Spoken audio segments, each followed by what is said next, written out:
forgiveness sounds like.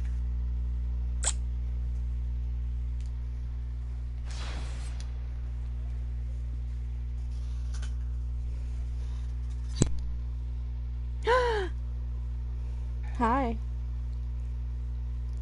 Hello? How are you? Hey, Why are you whispering? I'm really Okay. Well, high. Huh? uh, where are you? I'm in Minecraft. I thought we were playing Dark Souls together. We are. Okay. It's just, we're gonna have to take it really slow this time. Okay. How about this? How about you. Can you share play to me so I can catch you up to where I am? Sure. Okay, well then hold on. Let me tell Carl that I'm going to. No, actually, you know what? I think I can do it. Okay. Because I'm I'll in summon Anor you in. Londo. All I did is went to the Alright. first bonfire of Anor Londo. I have a se- I hate to ask you, but I have a question. Okay. Can I have some Titanite shards so I can upgrade my armor? Yeah, of course. Once you catch up to me, I'll give you. I got Twinkling Titanite. I got regular Titanite. What you need? Anything you'll give me. Well, no, hun. What you need to upgrade your weapon? Ow. By the way, Titanite I'm shards. broadcasting. You just need regular Titanite shards. You don't need blue or sparkling or nothing like that. Oh, for my Black Knight sword, I need.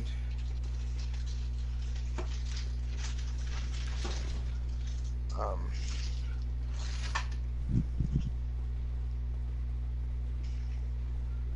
yeah, Twinkling. Sorry, I couldn't think of what it was called. It's fine. Carl might be watching us. Hey, Carl, for watching us. He's not watching us yet.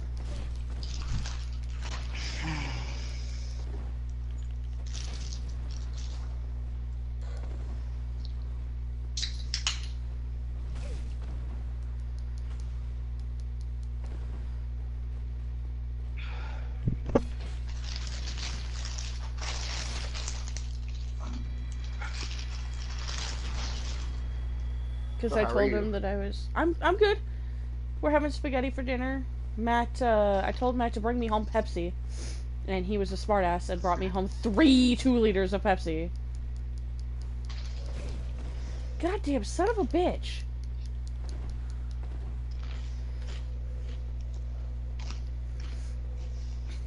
Gotta run away from what I'm fighting for a second.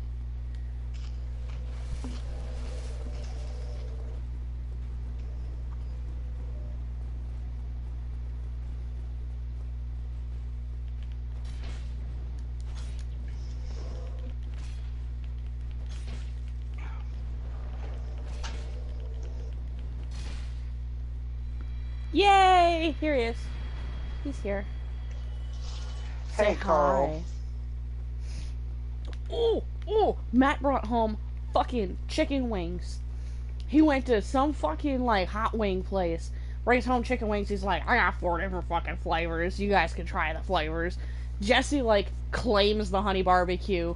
I'm looking at all the 3 other flavors and I'm like, okay, I'm just gonna eat all of these Carolina spicy ones, and then I'm gonna eat like half of what you have left of the mango habanero, and then we gonna get nasty with these suicide spice ones. Yeah, he has French fries to take to, to lunch tomorrow at work. Yeah, moral of the story: don't bring hot wings in the house unless you want me to fucking eat them all.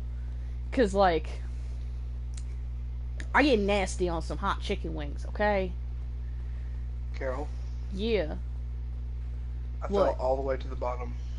Okay. Are you alive? Yes, Okay. There's only 2 demons down there. I already killed mine. I I cheesed found a them. ladder. Yeah, there's a ladder.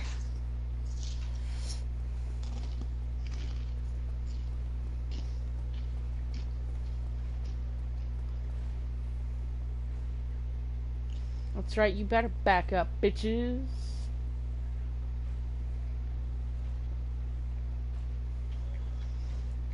Just walking the dogs back to their place. What's up? You want to touch me? Come on, I'm soft. Like velvet.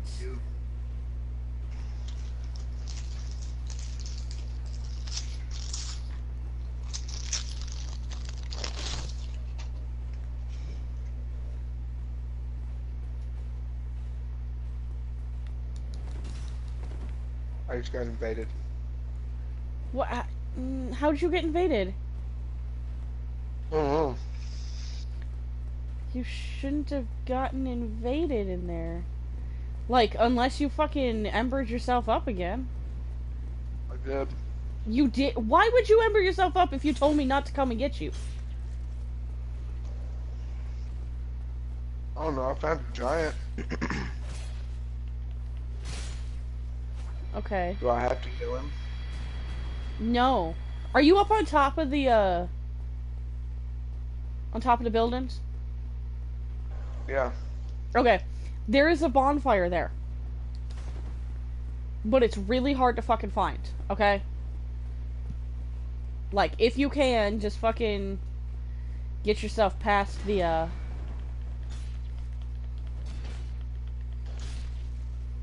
just get yourself past all that shit and fight the Iron Golem.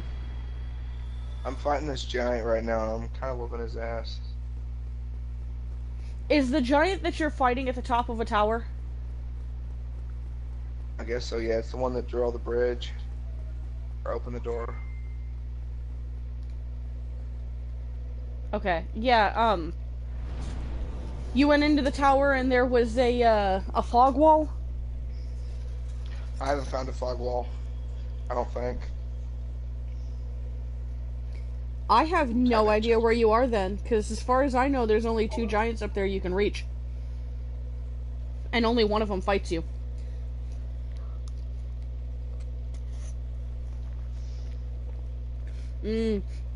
Piscetti. So you want to hear a funny story? It's not really a story, but you want to hear something funny? So when we make spaghetti, we have to cut the pasta really small. Because I'm a retarded 2-year-old. And I will choke on the noodles if we don't cut them really small. Boy, I really don't know where the fuck you is. I sent you a picture. I know, I'm looking at it. Like, you're up on top of the tower, but, like, I didn't know that you could... I killed the giant that drops the boulders in for all them rolling boulder places. And then there's a giant, excuse me, at the top of a tower. But in that tower, like, you don't even... Well, you have to fight that giant, because if you don't, you gotta contend with him throwing fucking exploding stones at you while you're fighting the Iron Golem. When you get to that tower, you're gonna go up the stairs all the way to the top. That's where the giant is. Okay. Do what you gotta do to fight him. I'm just now getting past the things, the swingy thingies. Okay. Wait, what? The pendulums? Uh-huh. Boy, I really don't know where the fuck you is. You fell all the way down and took that ladder up. That's what it is. I fell all the way down and got that shit homeward boned and then went straight through the thing. I can't guide you through. I don't know where you are. I didn't go that way.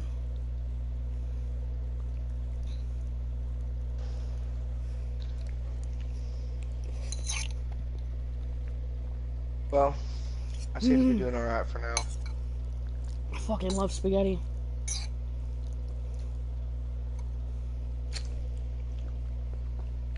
There's like 3 packages of mushrooms in this.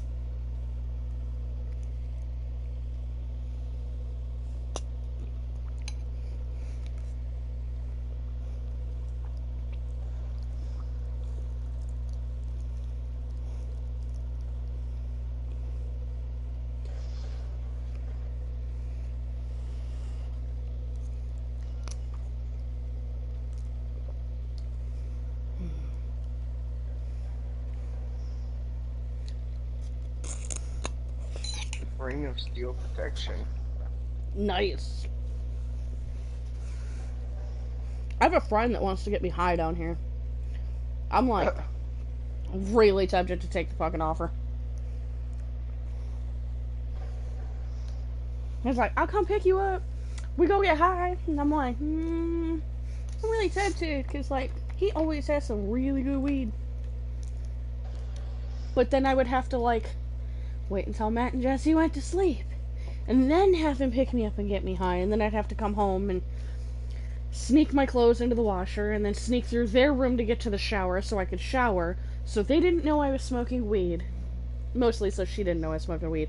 Matt wants to smoke weed with me.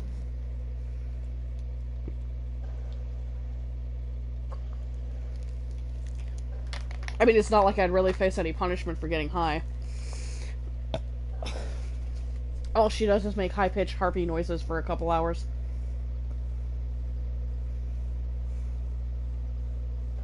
I found a mimic. Nice. I didn't find the one in there, but there's a mimic here in Anne Orlando. Alright, you want to learn something today? Sure. Alright, so I found this really cool website called Rejected Princesses. And it's all these really interesting women throughout history and how they were total badasses. So this one is Isabella of France, the she-wolf of France. Mm-hmm. So this is the story of one of the most powerful, reviled, and tragic women in European history. Isabella of France, for her audacity, her wit, and her cunning, became maligned for centuries as the she-wolf of France. This is, as always, an abridged version of her history. With this entry more than any other, I urge you to check out the website footnotes for, like, the full website. Princess Isabella grew up on tales of gallant knights and fair maidens, learning the role she was to take. She internalized the social contract: marry well, be a dutiful wife, and live happily ever after. Suitors had her measured like horses, checked for any blemishes, and she passed their tests. And at 7 years old, she was betrothed to Edward II, heir to the English throne. He was powerful, handsome, popular. She won. She'd married well. But this was no legendary romance. Edward II, it became clear, was infatuated with his lover, Piers of Gaveston. And at their wedding, he sat with Gaveston. He gave Isabella's jewelry to Gaveston. Gaveston upstaged her at her own coronation. She was hardly the only person he disrespected. Mocking his peers and flaunting his status, Gaveston infuriated the nobility to the point of rebellion. Now Isabella spent her teens quietly sidelined, learning how the world really worked. Slowly, she started to try and work the world instead. Distracted by Gaveston and mired in a costly, hopeless war with Scotland, Edward became a political target. It was an opening. She helped secure the covert backing of France for her husband, hoping to make herself part of the team. She was not integrated overnight. As the war with Scotland raged on, Edward fled twice along with Gaveston, leaving his pregnant wife to his enemies. And twice she evaded capture herself, dutifully returning to Edward's side afterwards. But eventually, Edward overplayed his hand. Overwhelmed by both Scots and angry nobles, he could not protect Gaveston from his foes. Nobles stabbed Gaveston to death, and in the wake of Gaveston's death, Isabella was now Edward's closest ally. Their relationship improved, and before long, Isabella bore him a son. Edward hadn't slept with Gaveston only, just mostly. But the jubilance over Edward III's birth was soured by the nobles establishing ordinance to limit royal power. Edward had lost significant support, and their position was threatened. So Isabella helped him regain power. She negotiated with nobles, she sat in on council meetings, and she traveled with him to France. While abroad, their tent caught fire. In escaping, Isabella was burned badly. It was the harbinger of things to come.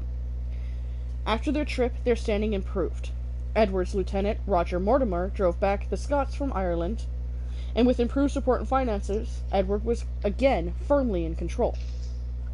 But Edward overplayed his hands again, and soon the cycle began yet again. He lost a catastrophic battle with the Scots, demolishing his armies and reputation. While casting aside Isabella, he took a reprehensible new lover, Hugh Despenser. Despenser was just as self-centered and greedy as Gaveston, but far more brutal.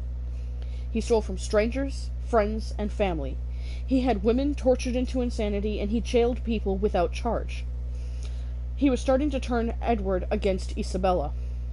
But still, Isabella fought to save her marriage.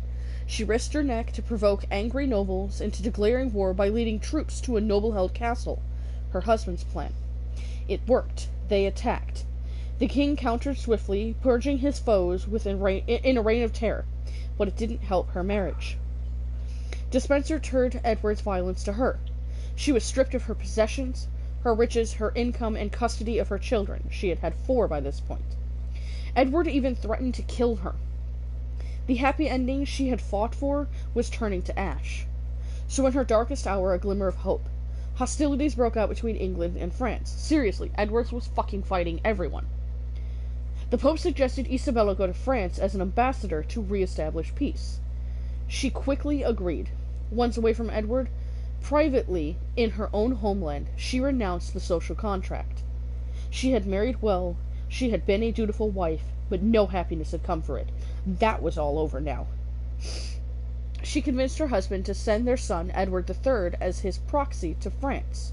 She then refused to let him leave. She married him to Philippa of Hainault, receiving an army as a dowry.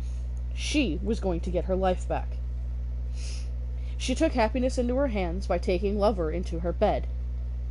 This was Roger Mortimer, who had led armies for Edward before coming to oppose him later. The affair was a huge scandal in France. She lost many of her supporters. She'd gone beyond the pale. But that was just a warm-up. By the way, where are you? Are you in... No, I can't get there. Do you need me to exit my game and share play you to where you need to be? Yeah. Okay. Carl, I will be right back. Like I said, he's going to, connect me to his system and give me control, and I'm literally going to run him to where I am. So, I don't know. It'll probably take like 10 minutes. So, I'll be back. I'll stream again. I'll text you as soon as I'm ready to stream again.